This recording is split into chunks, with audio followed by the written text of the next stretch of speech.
Hi everyone, in front of me I've got OPPO F19 and let me share with you how to change video resolution on this device.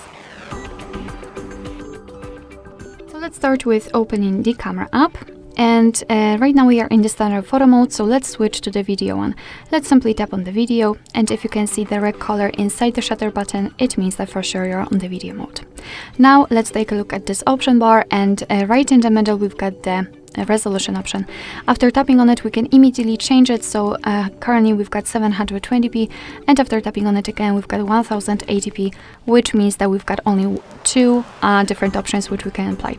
Basically, whichever option you can see here on this icon, it means that it has been applied. So your device from now on will use the chosen resolution whilst recording a video. Alright, so that will be all. Thank you so much for watching. I hope that this video was helpful, and if it was, please hit the subscribe button and leave the thumbs up.